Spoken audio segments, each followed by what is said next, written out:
Speaker, একজন ফিলিস্তিনি মায়ের কথা বলছি। আমার সন্তানকে আমি দুইবার বহন করি, একবার আমার গর্ভে আর একবার লাশ হিসেবে আমার কাঁধে।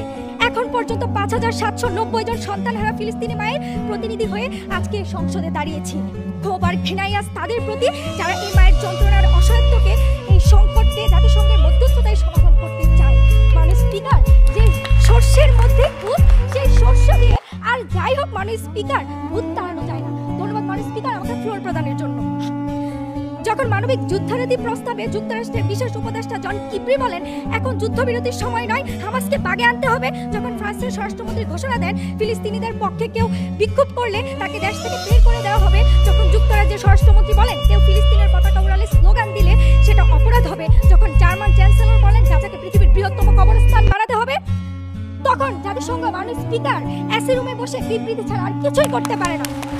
মাননীয় স্পিকার, ইসরায়েলি সেনাবাহিনীর মুখপাত্র ড্যানিয়েল হাগারি বলেন গাজায় কোনো প্রকার জ্বালানি প্রবেশ করবে না। প্রতিরক্ষা মন্ত্রী ইয়োব গ্যালেন্ট যখন বলেন 3 মাসের মধ্যে গাজাকে নিশ্চিহ্ন করা হবে, প্রধানমন্ত্রী নেতানিয়াহু যখন বলেন গাজায় ওষুধ ও স্বল্প মাত্রায় খাদ্য ছাড়া জ্বালানি বিদ্যুৎ কিছুই পৌঁছাতে দেবে না এবং জনমানব শূন্য দ্বীপে পরিণত করা হবে গাজাকে, যখন মার্কিন যুক্তরাষ্ট্রের প্রেসিডেন্ট, যুক্তরাজ্যের প্রধানমন্ত্রী, জার্মানির চ্যান্সেলর, কানাডার প্রধানমন্ত্রী, ইতালির প্রধানমন্ত্রীর সাথে ফোন আলাপ করে যৌথ ঘোষণার মাধ্যমে ইসরায়েলের পাশে থাকার এবং হামাসে হামলার বৈধতা ঘোষণা করেন, অথচ মাননীয় স্পিকার কেউ মানবতার কথা বলেন না।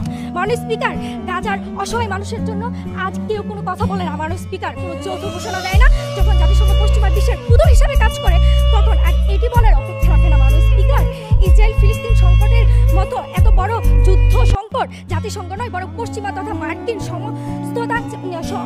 মার্কিন মধ্যস্থতা ছাড়া সম্ভব নয়। মাননীয় স্পিকার, মার্কিন যুক্তরাষ্ট্র 2000 সৈন্য পাঠিয়েছে ইসরায়েলকে, যুদ্ধের পঞ্চম দিনে সবচেয়ে আধুনিক রণতরী 5000 নৌসেনা সহ পাঠিয়েছে, তখনও জাতিসংঘ নীরব দর্শকের ভূমিকা পালন করছে। মাননীয় স্পিকার, সাবেক মার্কিন president Donald Trump deal of century নামে বানরের রুটি ভাগ করার মতো 2 রাষ্ট্র গঠনের কথা বলেছেন। মাননীয় স্পিকার, যেখানে ইসরায়েলকে তিনি পূর্ব জেরুজালেম আর পশ্চিম তীরের একাংশ দিয়ে দিয়েছেন, গাজা উপত্যকা মিশরকে দিয়ে দিয়েছেন, দখলকৃত পশ্চিমের জর্ডানকে দিয়ে দিয়েছেন, সেখানে মাননীয় স্পিকার স্বাধীন ফিলিস্তিনি রাষ্ট্র কোথায়? এখানেও জাতিসংঘ ব্যর্থতার পরিচয় দিয়েছে।